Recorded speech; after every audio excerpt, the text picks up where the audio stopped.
हाय दोस्तों।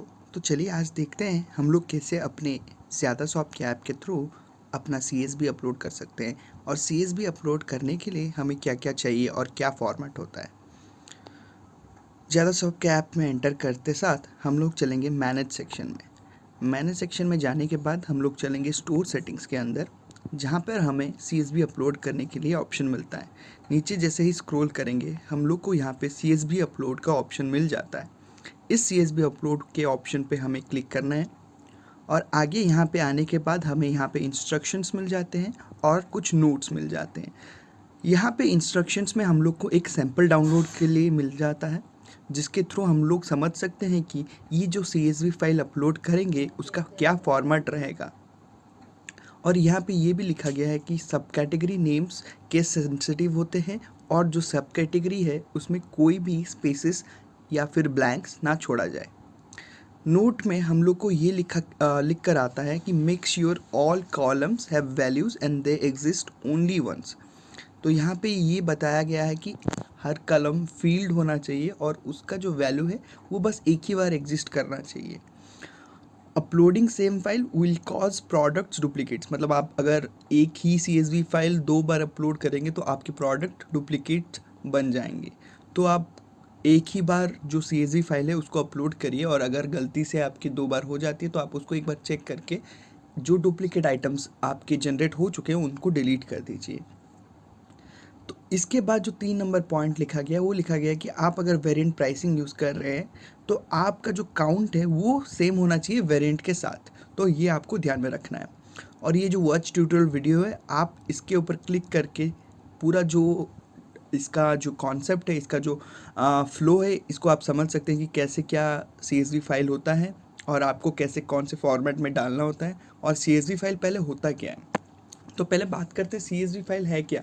ये जो CSV अपलोडर है, बल्क CSV अपलोडर, इसकी मदद से आपको क्या फ़ायदा होने वाला है।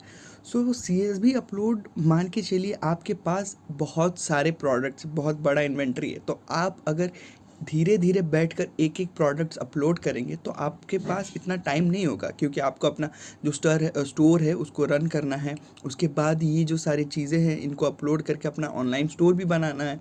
तो आप क्या कर सकते हैं, आपका जो ऑलरेडी मतलब एक इन्वेंट्री पूरा सिस्टमेटिकली लिख कर रहता है ना, प्रोडक्ट्स एंड प्राइसेस उसके हिसाब से रिफ्लेक्टेड रहता है, वो एक सीट में बनाकर आप क्या कर सकते हैं, यहाँ पर अपलोड कर सकते हैं, जिसके मदद से आप एक ही साथ 200 से 300 आइटम्स एक साथ में ही अपलोड कर पाएंगे। तो अब चलिए ये जो सैंपल है इसको डाउनलोड करके देखते हैं कि पहले अपना जो फॉर्मेट है वो कैसा है। अब मैं सोच रहा हूँ कि आप लोग जो मैंने बताया कि क्या बेनिफिट होते हैं ये CSV अपलोड के, आप समझ गए होंगे। फिर भी एक बार और बता देता हूँ। तो आपको बल्क में अपने जितने सारे आइटम्स है उसको अपलोड करने में बहुत सारी मदद हो जाएगी। आप एक ही गो में 200 से 500 प्रोडक्ट्स आराम से अपलोड कर पाएंगे, वो भी बिना कोई टेंशन के। तो चलिए अभी ये सैंपल डाउनलोड करते हैं। ये डॉक्यूमेंट ओपन होगा और हम लोग इसको चेक करेंगे कि कैसे क्या है, राइट। चलिए ओके, तो ये हमारा एक सीट में खुल चुका है। तो हम लोग को क्या करना है, यहाँ पे जो कॉलम से उसको पहले समझना है वो क्या चीज़ के लिए बनाया गया है और हमें यहाँ पे कौन सा इनपुट देना है। तो यहाँ पे हमारे एग्जाम्पल के लिए ऑलरेडी कुछ वैल्यूज़ इनपुट है। ओके, हम पहला जो एप्पल्स लिख कर आ रहा है आइटम नेम, उसको एक एग्जाम्पल लेकर समझते। ओके, जो यहाँ पे पहले मैं आपको बता दूँ, यहाँ पे जो ऊपर में नेम्स है जैसे कि आइटम नेम, MRP, प्राइस, ये प्री डिफाइंड है। तो आप इनको बिल्कुल भी चेंज ना करें, आप इन पे बिल्कुल भी हाथ ना लगाए। इस कॉलम पे 1 नंबर जो यहाँ पे, इस पे आप बिल्कुल भी हाथ ना लगाएं, राइट। आइटम नेम हो गया, MRP हो गया, प्राइस हो गया, इस पे कोई भी छेड़छाड़ी ना करे, ना ही इसका स्पेलिंग चेंज करे, ना ही इस पे कुछ और ऐड करे, राइट। तो चलिए हम लोग समझते हैं कि ये जो सीट का सिस्टम है ये कैसे काम करता है। पहले तो आपको समझ में आ रहा होगा, यहाँ पे देखिए, यहाँ पे लिखा है आइटम नेम, तो हम लोग इसका आइटम नेम भरेंगे। जैसे कि यहाँ पे हम लोग ने फ्रूट्स का लिया था एप्पल्स, यहाँ पे लिखा गया है। उसके बाद इसका MRP जो कि भर दिया गया है 100.5। उसके बाद इसका सेलिंग प्राइस जो आप अपने हिसाब से सेल करना चाहते हैं आप इसको सेट कर सकते हैं, यहाँ पे सेट किया गया है 90.5। ओके, उसके बाद है आइटम डिस्क्रिप्शंस। आइटम डिस्क्रिप्शन में आपको यहाँ पे जो आइटम है उसका एक डिस्क्रिप्शन देना है। जैसे मान लीजिए इस एप्पल का लिख कर आ रहा होगा फ्रेश एप्पल्स फ्रॉम समवेयर। अगर आप यहाँ नीचे दिख पा रहे होंगे तो यहाँ पे लिख कर आ रहा है fresh apples from somewhere. Okay, यहाँ पे स्टॉक काउंट का मतलब है कितने सारे एप्पल्स आपके पास हैं। तो आप यहाँ पे अपना जो स्टॉक काउंट है 100 150 जो भी है आप इसको इंटर कर पाएंगे। इसके मदद से क्या होगा, इसके मदद से ये होगा कि आपका जो इन्वेंट्री है वो मैनेज होते जाएगा। जैसे मान लीजिए आपने अभी के लिए 150 स्टॉक यूनिट भरा है, आपके पास मान लीजिए अभी 150 है तो आप 150 भर रहे हैं। तो जैसे ही आपका ये स्टॉक कम होते जाएगा आपके ऑनलाइन स्टोर से, आपको नोटिफिकेशन आ जाएगा कि आपका जो स्टॉक है वो लो हो गया है। तो आप कृपया करके ये जो स्टॉक है इसको वापस से ऐड करें, राइट। उसके बाद है यूनिट, मतलब आप ये जो चार्ज ले रहे हैं एमआरपी और इसका जो सेलिंग प्राइस है इसका यूनिट क्या है। तो यहाँ पे हम लोग ने जैसे लिखा है पर केजी, आप अपने हिसाब से सेट कर सकते हैं। ये एप्पल्स है तो ये पर केजी है। मान लीजिए बनानाज होता तो मे बी हम लोग दर्जन भी कर सकते थे, राइट। तो उस हिसाब से हम लोग यहाँ पे पर केजी पर ग्राम आप जैसे चाहें अपने यूनिट को सेट कर सकते हैं। उसके बाद आता है ओडिशा सब कैटेगरी। ये जो नेम है सब कैटेगरी नेम है उसको लिखना है। तो यहाँ पे ऑलरेडी एक लिख कर आ रहा है कि ओडिशा फ्रूट्स। आप इसी तरह से अपना भी कुछ सब कैटेगरीज बना सकते हैं। जैसे एप्पल्स हो गया, बट वहाँ पे बहुत सारे एप्पल्स हो सकते हैं ना, red apple, green apple, then may be Kashmir apple, Himachal Pradesh apple. तो आप इसी तरह से कुछ भी सब कैटेगरीज बना सकते हैं, राइट। उसके बाद आप यहाँ पे सेट कर रहे हैं ऑर्डर लिमिट। ऑर्डर लिमिट ये होता है कि आप कितने सारे मतलब जो होना चाहिए, मतलब मिनिमम एक ऑर्डर लिमिट होता है ना, वो आप यहाँ से सेट कर सकते हैं, राइट। तो आप यहाँ पे कर रहे हैं 6, एटलीस्ट 6 किलो का मतलब ऑर्डर होना चाहिए, तभी आपका ये ऑर्डर प्लेस होगा उनके साइड से, कस्टमर्स के साइड से। उसके बाद है वेरिएंट्स। वेरिएंट्स मतलब जैसे मैंने यहाँ पे बताया, जैसे आप सब कैटेगरी में ये भी बना सकते हैं, तो उसी तरह से आप अपने जो वेरिएंट्स भी बना सकते हैं, राइट। कि कौन सा कितने किलो का, मतलब मान लीजिए एप्पल्स में बहुत सारे प्रोडक्ट्स के, मतलब एप्पल्स हो गया या फिर कोई ग्रॉसरी आइटम ही मान लीजिए। जैसे मान लीजिए कैडबरी का कुछ चॉकलेट है तो वो 5 रुपये में पैकेट आता है, 10 रुपये का भी पैकेट आता है, तो वो वेरिएंट्स बनता है। तो आप इसी तरह से यहाँ पे वेरिएंट्स इनपुट कर सकते हैं। उसके बाद आप यहाँ पे वेरिएंट प्राइसिंग सेट करेंगे। उससे पहले मैं आपको यहाँ पे एक बहुत इंपॉर्टेंट चीज़ बता दूँ।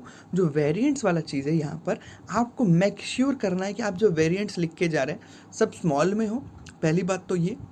उसके बाद आपको इनको सेपरेट करना है एक कॉमा के मदद से, और कोई स्पेसेस नहीं रहेगा बीच में, राइट। कॉमा देने के बाद भी आपको कोई स्पेस नहीं देना है। इसको हम लोग एक बार खुद भी इनपुट करके देखेंगे, बट अभी के लिए आपको मैं बता देना, ये बहुत इंपॉर्टेंट याद रखना, राइट।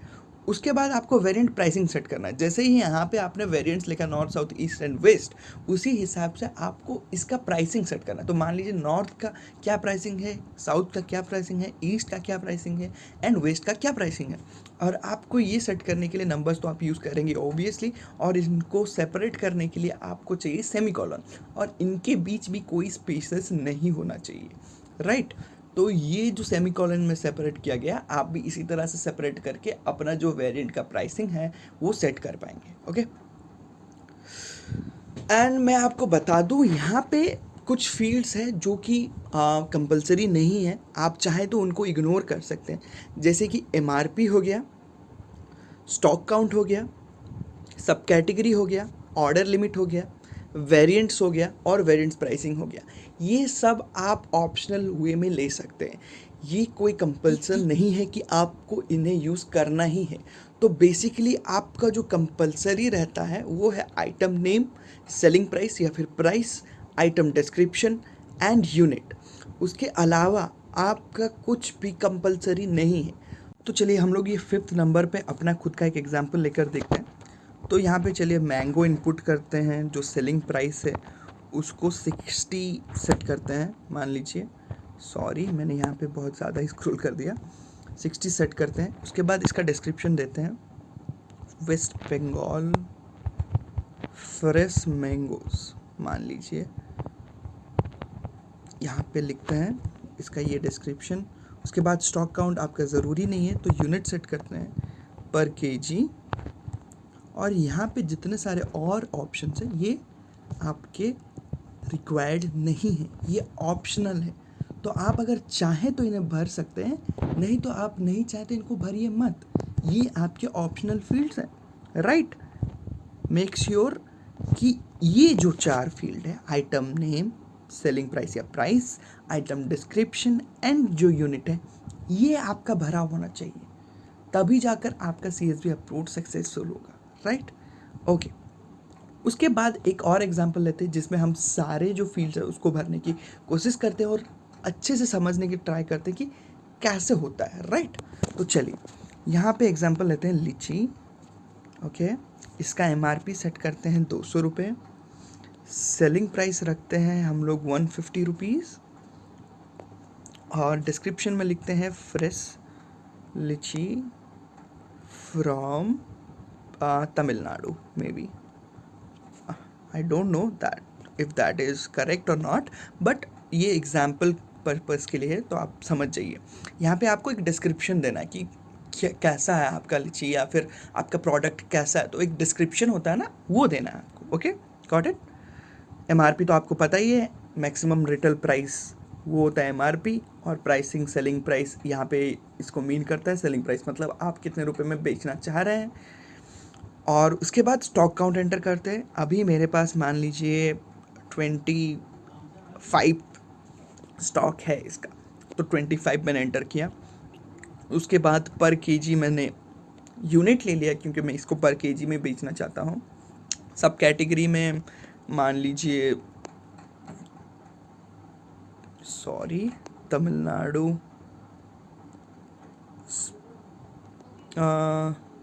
तमिलनाडु स्पेशल। ओके, फिर यहाँ पे ऑर्डर लिमिट में हम लोग सेट कर देते हैं कि मिनिमम एटलीस्ट 2 केजी का होना चाहिए। ओके, उसके बाद वेरिएंट्स हम लोग सेट करते हैं, जैसे कि red, mostly red. Okay, sorry, हम लोग को कॉमा नहीं देना था, जो मैंने गलती किया आप लोगों को नहीं करना है। तो यहाँ पे मोस्टली रेड एंड ग्रीन मान लीजिए। ओके, ये 3 वेरिएंट्स हम लोग लेते हैं। इसके बाद हम लोग का जो वेरिएंट प्राइसिंग है उसको सेट करना है, तो हम लोग यहाँ पे ले लेते हैं 160 सेमीकोलन से सेपरेट करके 230 सेमीकोलन से सेपरेट करके 250। तो देखिए मैंने यहाँ पे कहीं पे भी स्पेसेस यूज़ नहीं करा है, सॉरी। तो आपको भी ऐसे ही बिल्कुल भी स्पेसेस यूज़ नहीं करने हैं, और आपको ऐसे ही प्राइसिंग को सेमीकोलन से डिफरेंशिएट करना है, और जो वेरिएंट है उसको कॉमा से डिफरेंशिएट करना है। ओके, इसको तो हम लोग, चलिए इसका चेंजेस कर लिए, इसको अपलोड करके देखते हैं कि कैसा हम लोग का रिजल्ट्स आता है। ओके ओके, तो हम लोग अभी अपलोड करते हैं जो फाइल हम लोग ने एडिट किया था, और देखते हैं कि वो कैसे रिफ्लेक्ट होता है हमारे ज़्यादा सॉफ्ट के ऐप के अंदर। ओके, तो यहाँ पे सिलेक्ट CSV फाइल करते हैं, अलाउ करते हैं, फिर से चूज़ करते हैं, डाउनलोड्स में जाके ये जो हम लोग ने सैम्पल फाइल बनाया था उसी को सिलेक्ट करते हैं। उसके बाद नेक्स्ट पे क्लिक करते हैं। ये देखिए प्रीव्यू आ गया, apples, oranges, banana, mango and लीची। जैसे ही मैंने आपको बताया था, जैसे मैंगो के लिए हम लोग ने कुछ भी एक्स्ट्रा फील्ड्स इंक्लूड नहीं किए थे, बट फिर भी वो अपलोड हुआ because those were the necessary things that you need to upload. वो नेसेसरी था, आपको वो फील्ड्स भरने ही थे, वो 4 फील्ड्स। ओके, ये दिमाग में हमेशा याद रखिएगा। देखिए ये जो सब कैटेगरी ऑरेंजेस में आ रहा है, जैसे कि ये उड़ीसा फ्रूट्स, ये कराची स्पेशल, ये तमिलनाडु स्पेशल, जैसे हम लोग ने स्पेसिफाई किया था। ओके, अभी नेक्स्ट पे क्लिक करते हैं, प्रीव्यू कंप्लीट, और चूज़ करते हैं हमारा टारगेट कैटेगरी क्या है जिसके अंदर हम लोग ये प्रोडक्ट्स डालना चाहते हैं। ओके, तो हम लोग ने फ्रूट्स का एक कैटेगरी बनाया था, पहले मैंने बना के रखा हुआ था। अभी वैसे ही अपना कैटेगरी बना के रख सकते हैं ऑलरेडी पहले से ही। तो मैं फ्रूट्स को चूज़ करता हूँ। अब हम लोग इसको अपलोड कर लेते हैं और देखते हैं कि हमारा जो कैटलॉग है वो रिफ्लेक्ट होता है कि नहीं, राइट। ये प्रोग्रेस में चल रहा है और ये कंप्लीटेड। ओके, हम लोग को बोला जा रहा है कि कंप्लीट हो चुका है, आप वेरीफाई कर सकते हैं। कैटलॉग के अंदर चलते हैं, हमारा जो फ्रूट्स का हम लोगों ने कैटेगरी बनाया है वो यहाँ पर है, और यहाँ पे चेक करते हैं। देखिए यहाँ पे सारे जो प्रोडक्ट्स थे वो लिस्ट हो चुके हैं, बनाना, एप्पल्स, लीची, मैंगो, ऑरेंजेस सब लिस्ट हो चुके हैं। तो आप भी इसी तरह से CSV अपलोड को यूज़ करके मल्टीपल प्रोडक्ट्स एक साथ अपलोड कर सकते हैं और आपके जो ऑनलाइन अपलोडिंग काम को बहुत ही आसान कर सकते हैं। सो आई होप कि आपको ये वीडियो बहुत ही हेल्पफुल रहा होगा। Thank you.